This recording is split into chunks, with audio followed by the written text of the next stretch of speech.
नंदपुर गांव जो अपनी प्रकृति और संस्कृति के लिए प्रसिद्ध था, लेकिन इस साल की ठंड कुछ अलग ही कहानी लेकर आई थी। आमतौर पर ठंड के मौसम में गांव वाले आग के अलाव के पास बैठकर अपना समय बिताते थे, लेकिन इस बार भगवान को कुछ और ही मंजूर था। एक रात जब गांव के सभी लोग अलाव के चारों ओर बैठे थे, तभी अचानक आसमान में बादल छा गए। भाई भगवान भी क्या खूब खेल खेल रहा है इस बार। जब बारिश की जरूरत थी तब तो हुई नहीं, और अब देखो ठंड में बादल गरज रहे हैं। बादल लगता है महेश, इस बार की ठंड बहुत ज्यादा होने वाली है। हम सबकी फसल कहीं ऐसा ना हो कि ठंड और बारिश खराब करके चली जाए और हम हाथ मलते ही रह जाएं।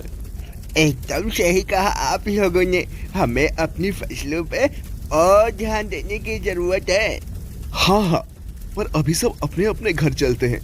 बारिश बहुत तेज होने वाली है लगता है। अगर बारिश में भीग गए तो तबीयत खराब हो जाएगी। मैं तो चलता हूँ, तुम सब भी निकलो यहाँ से। मोहन, महेश और हरिया अपने अपने घर की तरफ निकल गए। कुछ देर बीता ही नहीं था कि बारिश शुरू हो गई। नंदपुर गांव ऐसी जगह पर था जहां शाम को थोड़ी ठंड और दिन में 12 महीने मौसम साधारण रहता था, पर इस बार बारिश ने ठंड बढ़ा दी थी। इस बेटा, ये कौन सी लीला है भगवान की? भला ये भी कोई समय है बारिश होने का? अब क्या ही कर सकते हैं माँ, भगवान को जो मंजूर है वही होना है। पर एक बात तो तय है, अगर बारिश जल्दी ही ना रुकी तो नंदपुर गांव की फसलें भी तबाह हो जाएंगी। ऐसे में जीवन जीना नरक से कम नहीं होगा माँ। शुभ शुभ बोल बेटा, शुभ शुभ बोल।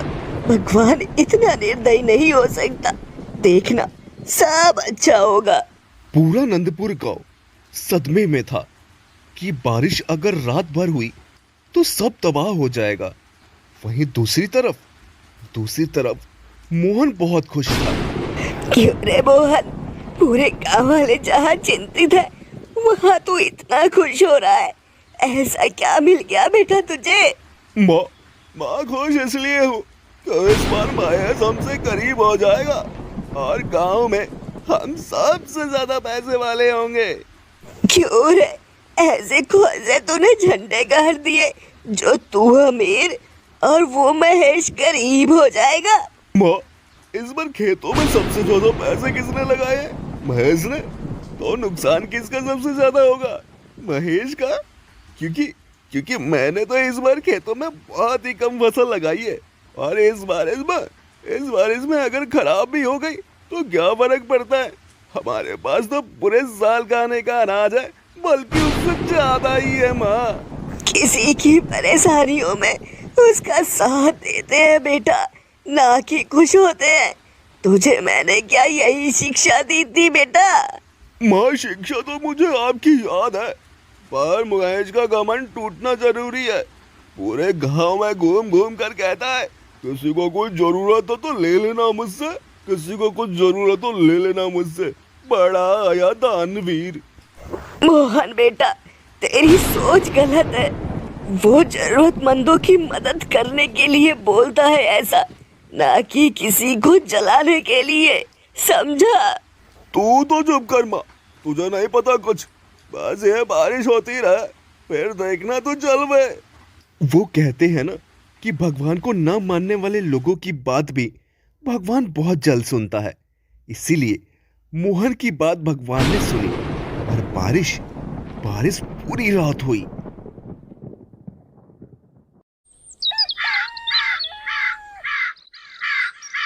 अगली सुबह सबको चौंकाने वाली थी, क्योंकि बारिश ने न केवल तापमान को गिरा दिया था, बल्कि मार्ग में पानी भी भर दिया था।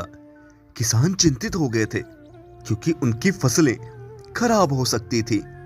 गांव के सरपंच ने तत्काल गांव वालों की बैठक बुलाई। सभी ने अपनी चिंता व्यक्त की। अगर ये बारिश इसी तरह 1 या 2 दिन और हो गई तो हमारी फसलें पूरी तरह से बर्बाद हो जाएंगी। ऐसे में हम नंदपुर गांव वालों पे बहुत भारी संकट आ सकता है। मैं तो कहती हूँ इस समस्या से निपटने के लिए हमें मिलकर इस समस्या का समाधान निकालना होगा। अगर हम सभी एकजुट होकर काम करते हैं तो इस समस्या से निकल सकते हैं। हाँ हाँ, हम सब एकजुट होकर काम करेंगे। क्यों भाइयों? हाँ हाँ, हम सब एकजुट होकर कार्य करेंगे। एक मिनट, सब के सब तैयार हो गए कि एक साथ काम करेंगे। अरे पर करना क्या है? फसलें कैसे बचेंगी ये तो बताओ। तू चिंता मत कर मोहन बेटा, मैंने सब सोच लिया है। सब आज बल्कि अभी से खेतों के चारों तरफ झोपड़ियां बना देंगे, जिससे बारिश हमारी फसल खराब ना कर पाए और ठंड की वजह से भी फसल ठिठुर कर खराब नहीं होंगी। सभी लोग काम में लग जाते हैं। कोई लकड़ी काटने लगता है तो कोई लकड़ियां उठाकर उसे खेतों में पहुंचाने लगता है। गांव के सभी लोगों ने मिलकर सभी खेतों के चारों तरफ झोपड़ियां बना ली। अब देखना सब, ये बारिश हमारे खेतों का कुछ नहीं बिगाड़ सकती। अब हमारी फसलें सुरक्षित हैं। सभी लोगों से मेरा निवेदन है कि ठंड बढ़ गई है, इसीलिए शाम से ही सब अपने अपने घरों से बाहर ना निकलें। कुछ दिनों में ही तापमान ठीक हो जाएगा, तब तक सब सतर्क रहें। सरपंच दी एकदम सही कह रहे हैं। देखो, बादल फिर गरजने शुरू हो गए हैं। सब अपने अपने घर जाओ। सब लोग अपने अपने घर पहुंचे ही थे कि थोड़ी देर में ही बारिश शुरू हो गई, और ये बारिश कल से भी बहुत ज्यादा तेज थी। माँ, ये सब क्या हो रहा है? मैंने खेतों में बहुत पैसा लगाया है। अगर फसल खराब हो गई तो मैं बर्बाद हो जाऊंगा माँ, पूरी तरह से बर्बाद हो जाऊंगा। बेटा, जो बन सकता था हम गांव वालों ने किया। अब तो ऊपर वाले की मर्जी ही चलेगी। अगर खराब होना होगा तो फसल खराब ही होगा। ये बारिश करीब 2 दिन तक चलती रही, और फिर तीसरे दिन देखा आसमान में सूरज। सरपंच जी, अब तक तो किसी की फसल ऐसी बारिश में बची नहीं होगी। अब क्या करना है सरपंच जी, वो बताइए। किसी को घबराने की कोई जरूरत नहीं है। मैंने अपने आदमी भेजे थे खेतों में, सबकी फसलें सुरक्षित हैं, और ये सब हुआ महेश की माँ की सूझबूझ की वजह से। मैंने तो पहले ही कहा था। एक बार ऐसे ही जब मैं छोटी थी, तब ठंड में बारिश हुई थी, तब मेरे पिताजी ने ऐसा ही किया था। उनकी फसलें एकदम सुरक्षित बच गई थी। इस बार मैं जरूरतमंदों को जरूरत की चीजों के साथ साथ अनाज भी दान करूंगा। ये मेरे दान का नतीजा और मेरी माँ की दुआ है, जो आज मेरा इतना बड़ा नुकसान होने से बच गया। एकता में बहुत शक्ति होती है दोस्तों।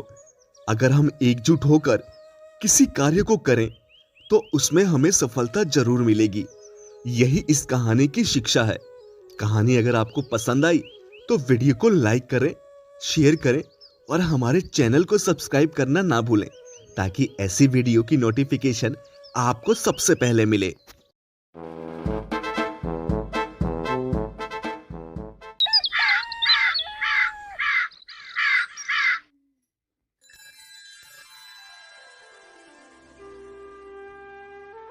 माधवपुर गांव के किसानों में एक ऐसा किसान भी था जिसका सभी गांव वाले मजाक उड़ाया करते थे। कारण था उसका कद और काठी। वैसे तो बौना किसान यानी कि महेश मेहनती था। अपने खेत के सारे काम बिना किसी गांव वाले की सहायता लिए खुद ही कर लिया करता था। ये सब देखकर गांव वाले उससे चिढ़ने लगे थे, और चिढ़े भी क्यों ना।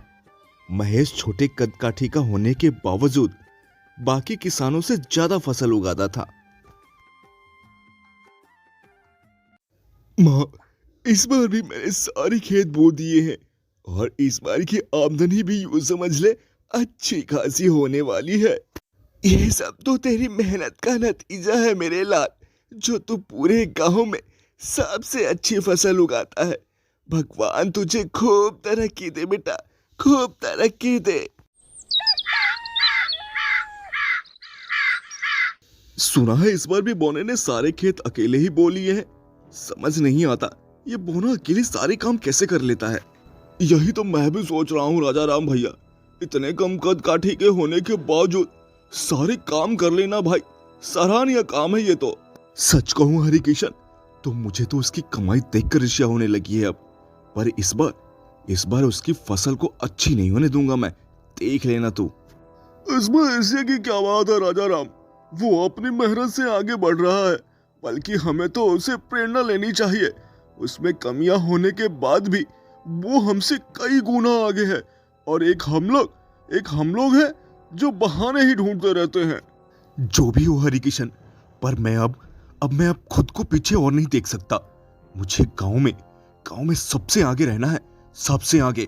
इसके लिए मुझे उसे रोकना ही होगा। राजा राम, तू उस बोने पर क्यों अत्याचार करना चाहता है भाई?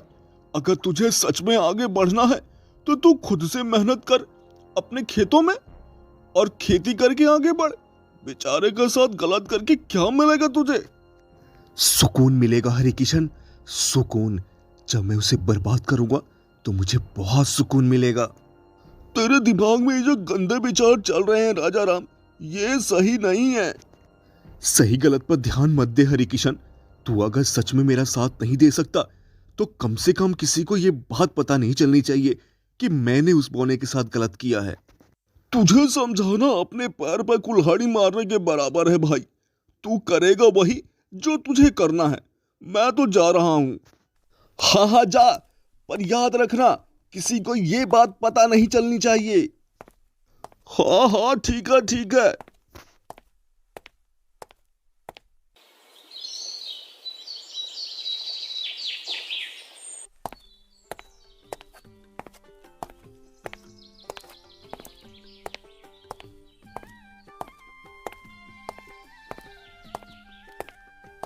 सेठ, आज तुमको मेरे घर खाद की बोरियां भिजवानी थी और तुम यहाँ इस दुकान पर आकर बैठ गए हो।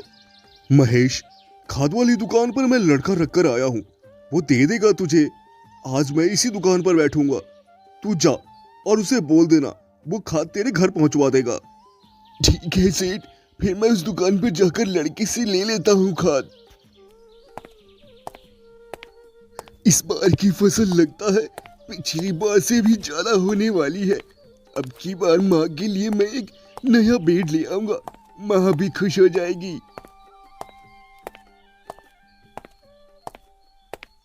हरि किशन, आज वो बौना खाद लेने आने वाला है। तू दुकान से बस 5 मिनट के लिए हट जा। मैं खाद की जगह ये बोरियां उसे दे दूंगा, फिर देखता हूं कैसे उसकी फसल बर्बाद नहीं होती। ये तू कैसी बात कर रहा है राजा राम? अगर ये बात सेठ को पता लग गई तो मेरी नौकरी चली जाएगी भाई। तू शायद जानता नहीं है, ये बोनस सेठ का बहुत चहेता है। किसी को कुछ पता नहीं चलेगा। तू बस 5 मिनट के लिए हट जा, बाकी मैं संभाल लूंगा। महेश दुकान पर पहुंचने वाला होता है। उससे पहले ही राजा राम हरि किशन को हटाकर खुद वहां बैठ जाता है।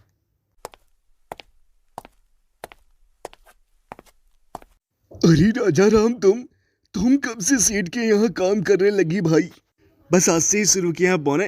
तू बता क्या चाहिए तुझे? मुझे बौना बुलाकर मेरा मजाक मत उड़ाओ राजा राम। सभी गांव वाले मेरा मजाक तो उड़ाते ही हैं, कम से कम तुम। हाँ तो बौने को बौना ना बोलो तो क्या बोलो? तो ये बता कि तुझे क्या चाहिए। फोकट में यहाँ समय मत बर्बाद कर मेरा।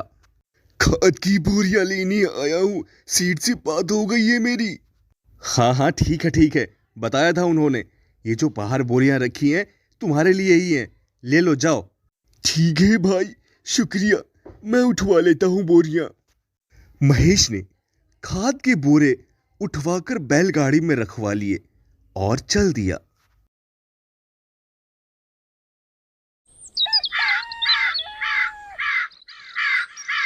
अगले दिन महेश ने उन बोरों को सच में खाद समझकर अपने खेतों में डालना शुरू कर दिया। देखना हरि किशन, इस बार उस बौने के खेत में कुछ भी नहीं बचेगा। तूने जो भी किया है बहुत गलत किया है उस बौने के साथ राजा राम। तुझसे तो कुछ बोलना ही बेकार है। मैं चलता हूँ, मेरा काम तो हो गया है भाई। अच्छा सुन राजा राम, मुझे कुछ पैसों की जरूरत थी, तू दे देता तो मेरा काम निकल जाता भाई। पैसे? पैसे क्या पेड़ पर उगते हैं हरि किशन, जो तोड़कर तुझे दे दूं? बड़ी मेहनत से कमाना पड़ता है भाई पैसा। ये मेरे पास तुझे देने के लिए एक फूटी कौड़ी भी नहीं है। राजा राम का ये बुरा व्यवहार देखकर हरि किशन को बहुत दुख हुआ। उसे उम्मीद नहीं थी कि राजा राम उसके साथ ऐसा व्यवहार करेगा, पर वो कर भी क्या सकता था। चुपचाप खड़े खड़े देखता रहा। कुछ महीने बीतने के बाद जब महेश की फसलों में दाने नहीं आए तो महेश को चिंता हुई। वो तुरंत सेठ के पास गया। सेठ, इस बार मेरी फसलों में दाने नहीं आए हैं, कौन सी खाद दी है तुमने इस बार मुझे? खाद तो हर बार वही देता हूं तुझे महेश, तू मुझ पर शक कर रहा है? सही कहा है किसी ने, पौने बोने ही होते हैं, जो साथ दे उसी के साथ ऐसा करते हैं। सेठ बाबू, फसल तो मेरी खराब हुई है ना, तो दुख तो मुझे ही होगा। मैं तो बस तुमसे पूछने आ गया था, पर तुम भी बाकी गांव वालों की तरह मुझे बौना बोलकर मेरा मजाक उड़ा रहे हो। अब तो पंचायत ही फैसला करेगी कल। मिलता हूँ पंचायत में। अब तू पंचायत में मिल या कोर्ट में, कुछ नहीं होने वाला। बौना कहीं का। हाँ भाई महेश, क्या समस्या है तेरी?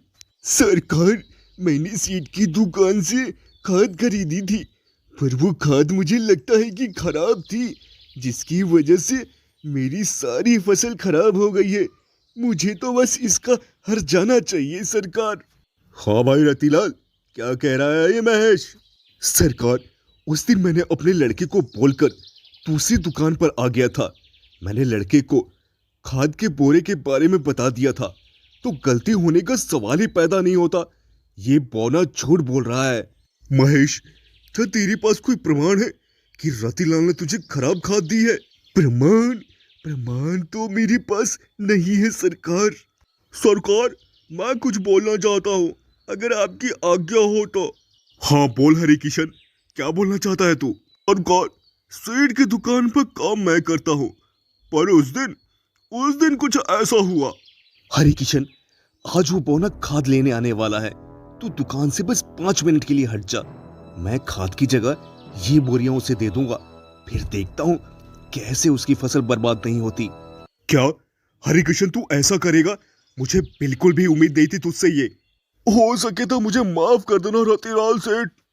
ये बात तो साबित हो गई कि महेश के साथ गलत हुआ है और उसके साथ न्याय होना चाहिए।